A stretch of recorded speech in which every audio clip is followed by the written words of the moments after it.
Comment est-ce qu'on attribue les numéros de maillot? Quand un joueur signe dans un club de Ligue 1, il choisit son numéro entre 1 et 99, avec pour seule règle que le numéro 1 soit réservé au gardien. Ce qui laisse donc aux joueurs de champ le choix entre 98 numéros, à savoir donc le 2, le 3,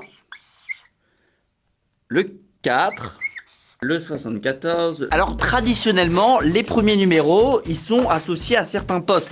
Les numéros 2, 3, 4 et 5, c'est plutôt des numéros de défenseurs. Le 6 et le 8, des numéros de milieu de terrain. Et le 7, 9, 10 et 11, c'est plutôt des numéros d'attaquants. Et donc même si c'est pas interdit, il y a quand même peu de chances de voir un défenseur porter le numéro 10. Voilà, maintenant, au-delà de ces 11 premiers numéros, il n'y a plus vraiment de convention et les joueurs ils choisissent en fonction de ce que leur évoque tel ou tel numéro. Il y en a par exemple qui choisissent une année de naissance, comme Abdoulaye Touré qui est né en 1994. Il y en a d'autres qui choisissent leur numéro en référence à un département d'origine. Regardez par exemple cette saison, Sangante, Ikoné et Belkebla, ils portent tous les trois le numéro 93 de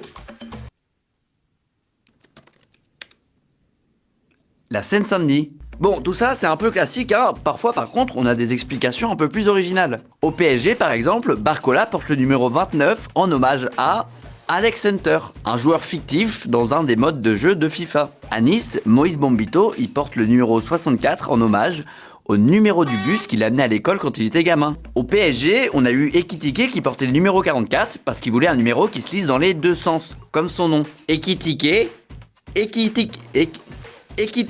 44, 44. À Reims, Junya Ito, il portait le numéro 39 parce que en japonais, 3 ça se prononce San, 9 ça se prononce Q, et donc 3, 9 ça se prononce Sankyu.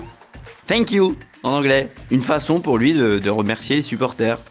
C'est mignon. Bref, vous le voyez, il y a quand même pas mal de liberté là-dessus. Maintenant, selon les clubs, il y a quand même quelques rares interdits. Il y a des clubs qui ont retiré certains numéros en hommage à certains joueurs. L'OM par exemple a retiré le numéro 30 en hommage à la carrière de Steve Mandanda, Rennes a retiré le 29 en hommage à Romain Danzé, et Saint-Etienne le 24 en hommage à la carrière de Loïc Perrin. Au PSG, le numéro 22 de Jessé n'a pas été retiré.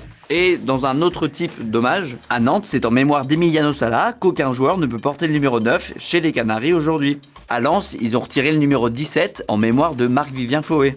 D'ailleurs à Lens, ils ont aussi retiré le numéro 12 parce que le numéro 12 à Lens, c'est pour le public, c'est pour le 12e homme.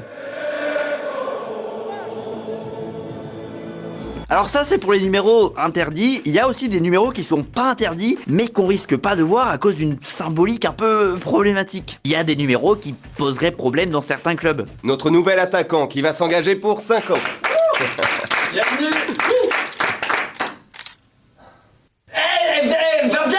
Tiens le numéro 69 typiquement c'est un numéro que oui on peut voir à Lyon parce que c'est le numéro du département, mais on risque pas de le voir ailleurs parce que c'est quand même un numéro qui a une connotation très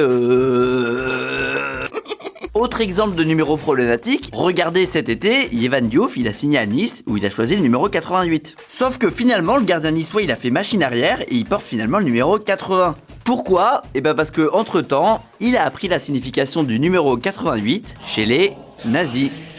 En fait, la 8e lettre de l'alphabet, c'est un H. Et donc, si on remplace les deux 8 de 88 par leur équivalent en lettres, ça fait le HH de Heil Hitler. C'est pour ça, donc, regardez qu'on retrouve souvent ce numéro sur des tatouages de nazis et beaucoup moins sur le maillot des joueurs de foot. Cette vidéo est sponsorisée par l'équipe. Ouais, l'équipe qui fait des cadres